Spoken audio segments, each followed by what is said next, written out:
get something to eat. May not always been what I wanted, but you can tell I've never gone without. Never. God's always blessed me. God's always provided. Somehow, some way. When I get hungry, I'll sit down and eat me a bite, and I'll fill up, and I'll thank God that I'm full. And it's there, you know. I joke many times, how many of y'all like me, or hear your kids get home and they go, open the refrigerator and it's plumb full, and they say, we ain't got a thing to eat. How many of y'all ever said that? I'm praying for the rescue lighters. Everybody in this room has walked to the refrigerator sometime in their life and opened it up and it's plumb full of stuff, and you said, we ain't got a thing in the house to eat. My kids were the world's worst for it. Daddy, there ain't nothing in the house to eat. Can you go over and get us a pizza? Can you run me through the drive-thru at McDonald's? And I'd go in there and I'd open up shelf after shelf. I'd say, here's canned stuff. Oh, let's cook this. No, I don't want none of that. We ain't got nothing.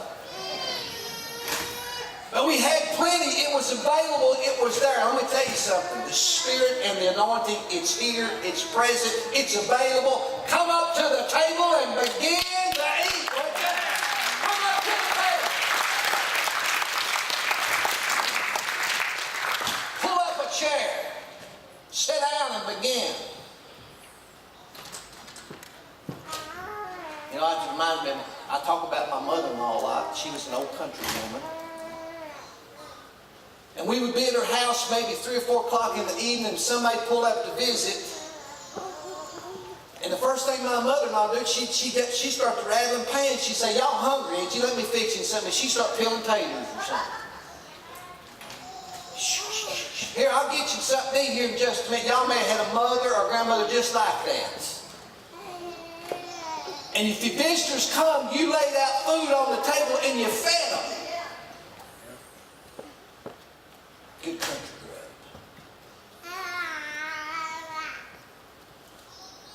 And you know what? If you left hungry, it was your fault. I'd go to my mother-in-law's and I would, if it's 3 or 4 o'clock in the morning, I know I could go to the stove, and this is what I like to do. She'd have a couple pieces of bacon or sausage from breakfast that she left on the stove. And maybe I'd find a couple old biscuits and I'd say, she said, let me fix them. I said, no, I found what I want right here.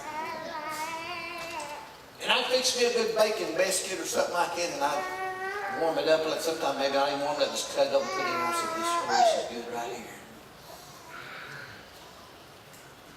And if I left hungry, it was my fault. Because it was there, and it was prepared, and it was available, and it was ready.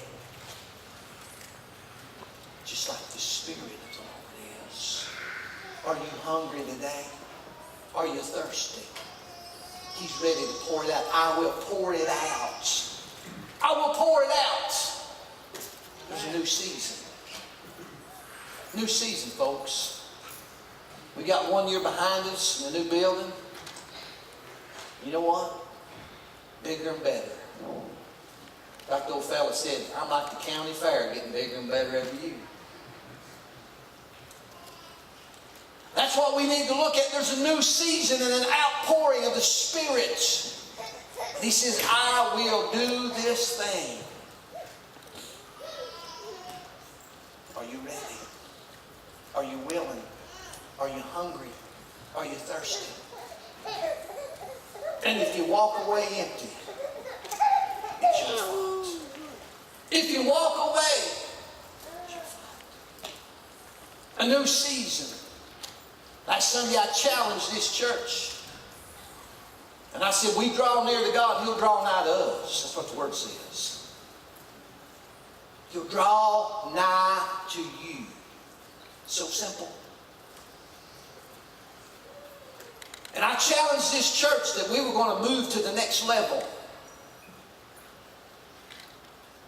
You know, always amazes me the kids that I have. You know, we're in the age of gaming, unfortunately. You know, all these kids, all they got on their mind about 24 hours out of the day is something to go.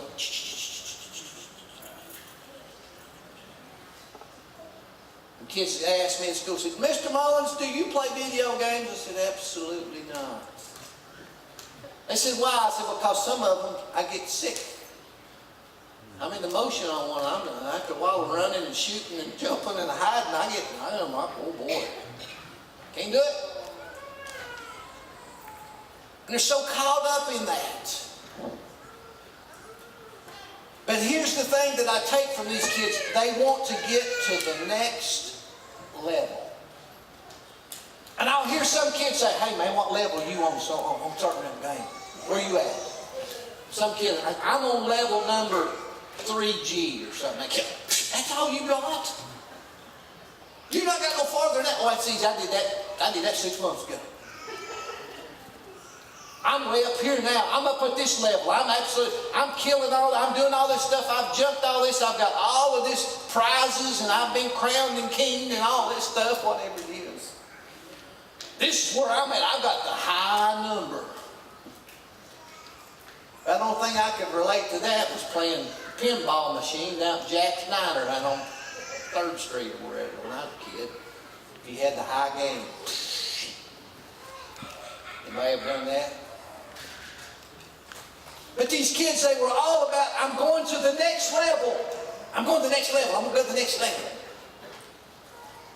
Well, as we Christians, we're just content being down here. I'm on this level right now. That's why I'm going to study. Praise God, I've been right here for 30 years. Well, I'm going to tell you something. You can always get closer to the Lord. Now, I'm going to tell you something. There's another level than where you're at. Getting closer in a new season and an outpouring of His Spirit. Are you thirsty? Are you hungry? Are you willing? Are you ready? Every head bowed, every eye closed. Maybe you're here today.